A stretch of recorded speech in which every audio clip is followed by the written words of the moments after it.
Greetings, LYNX Corp talent pool. LYNX Corporation has updated its user agreement to 0.1.2.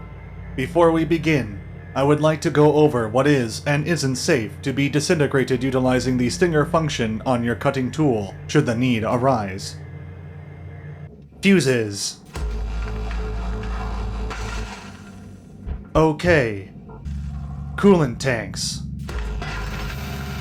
Failure. Purple fuel blocks. Okay. Reactor Class II. Urgent action required.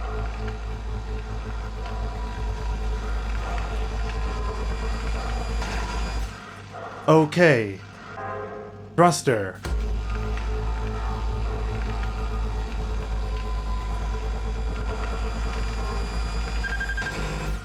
Okay. Fuel tanks.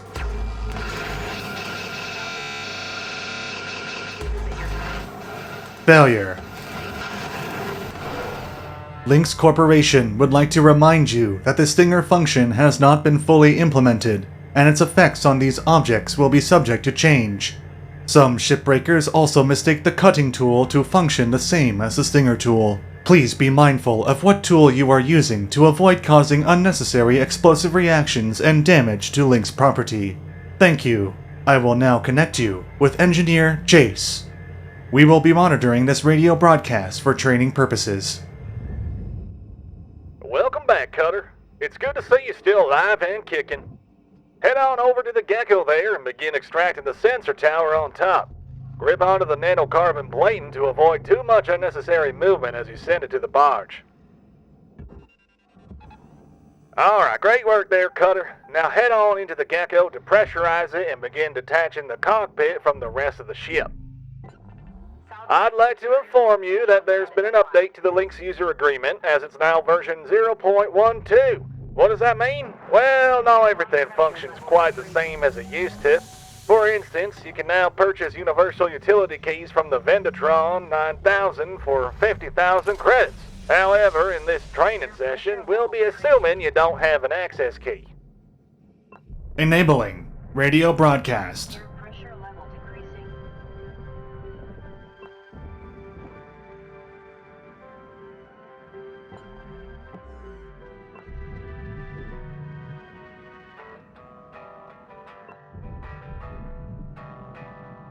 Air pressure level decreasing. While still working on that, I need to inform you that the Class II reactors are slightly more dangerous to extract.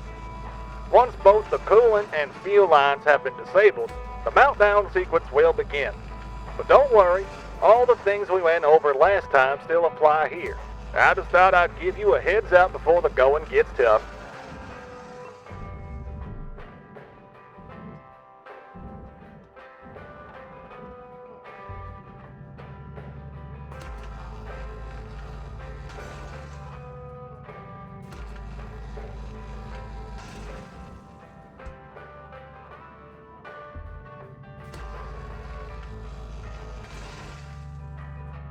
When that's done, cut the two struts connecting the cockpit to the Gecko.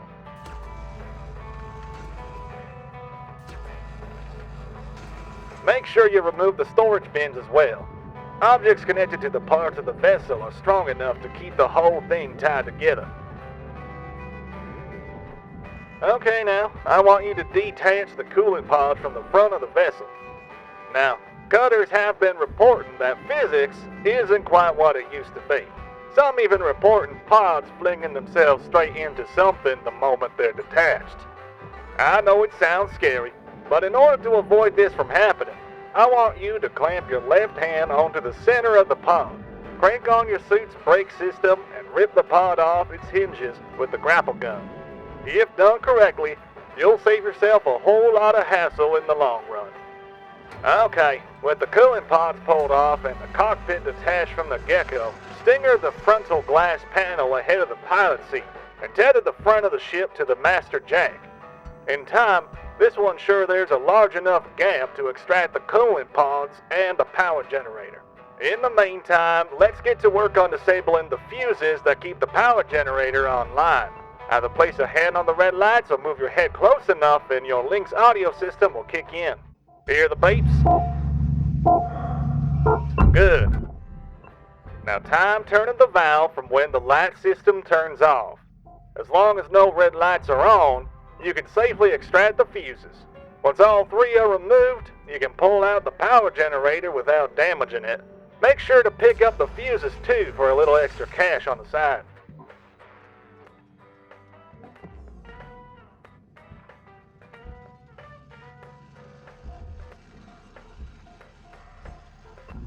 Next, detach the nacelles from the side of the ship.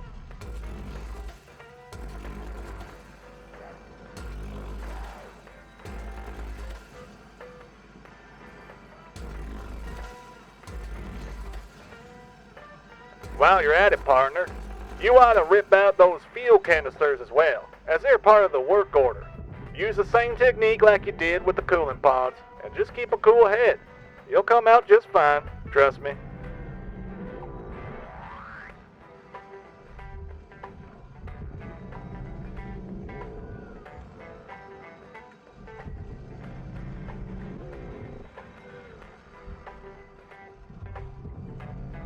Okay, enough time should have passed by now that there's going to be a big gap between the ship and the cockpit you removed earlier. It's time to rip out the power generator, which has been made safe thanks to the fuses you removed, and send it on to the barge. While you're at it, send the coolant pods and the storage containers you pulled out too.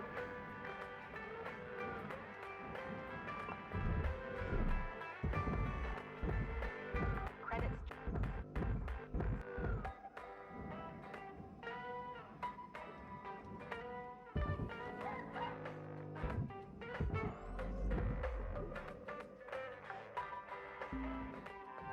Salvage deposit accepted. Credits transferred. Hey Pard, that there is the fume chute. It handles all the exhaust functions. It's highly explosive, but you ought to detach it from the ship for later when you pull off the rest of the hull. That way, you can avoid wrestling with it when the nanocarbon pops off. Just be mindful of what you target.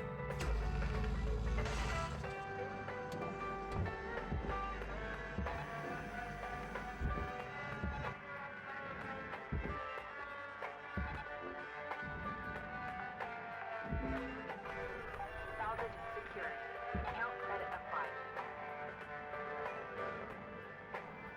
Okay, start detaching the rear left and right nanocarbon plates from the vessel. Salvage. Remember, keep the middle struts for last, so that the panels rip off outwards, saving you from having to use up too many tethers and taking a trip back to the kiosk on the master jack. Salvage secured. Account credit applied. Don't forget to disable the engine coolant unit, or ECU, while you're at it.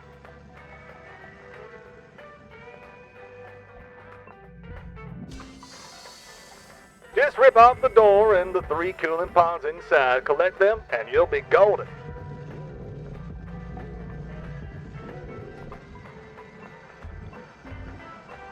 Do me another solid and cut the pipe on the rear of the ECU connected to the wall. Be mindful not to hit the wall, as there's still some coolant in the system, and this could cause an icy explosion if you miss. Okay, get back to cutting the rest of the struts on the rear, and then once the 2 flags are removed, rip off the central panel as well.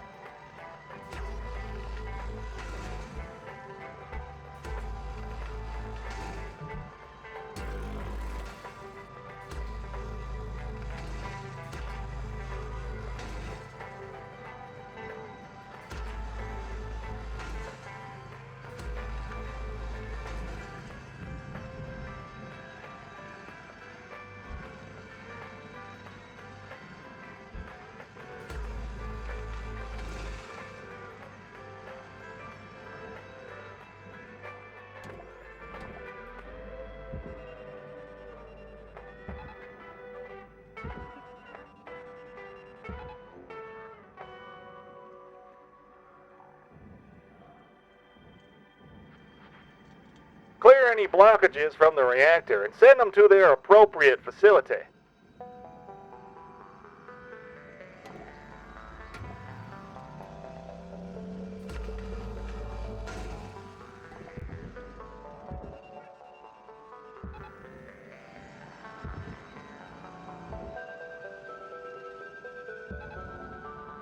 cut the coolant line leading underneath the reactor. Now this is important.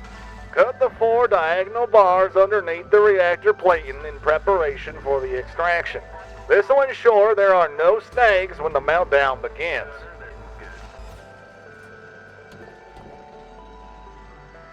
Throw the fuel canisters into the barge below so that the area is clear of anything that can set off the explosion. This will also check off a work order too. Salvage credits transferred. Okay, Cutter. This is where time is of the essence. Salvage secured. Tether the Grade 2 thrusters to the barge below and begin the emergency fuel ejection process, or EFE for short.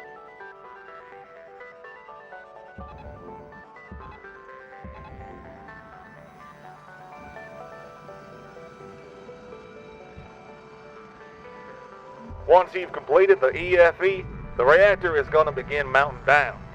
This triggers the moment both the coolant and fuel lines are disabled. You can go in either order.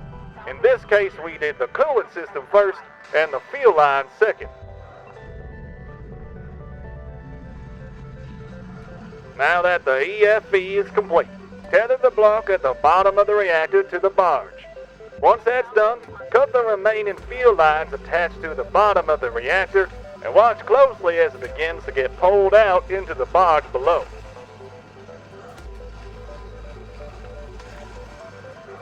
If the Class II reactor doesn't pop out into the barge, rip off or stinger the doors and then grapple or tether the reactor. Once it's ripped off its hinges, it'll get automatically swept up into the barge, safe and sound.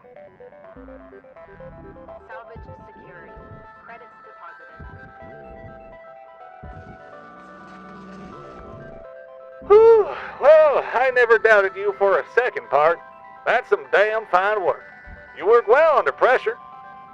Lastly, let's pull out the ECU. Cut the coolant line attached to the wall connected directly to the ECU. Since we cut the pipe from the inside, this shouldn't cause an icy reaction. But stay a few yards away, just in case.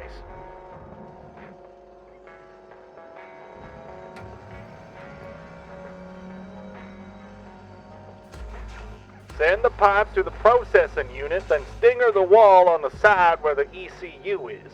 Aim for one of the corners to ensure you don't accidentally set off the coolant system and cause a reaction.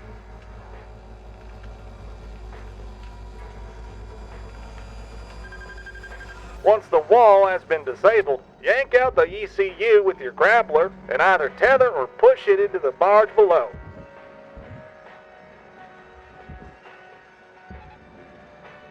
That's 5 work orders done in one day. But we have a little extra time to spare. So let's prep for tomorrow, shall we? Begin cutting the struts that are horizontal to the nanocarbon exterior and aluminium interior. The reason for this is to avoid any cave-ins while you're maneuvering around. You won't get crushed, but it can be a pain if you're not careful.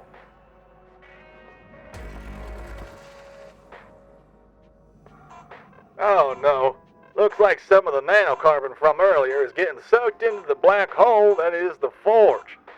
Don't worry about it this time, Pard. We'll go over how to carefully maneuver those pieces next time.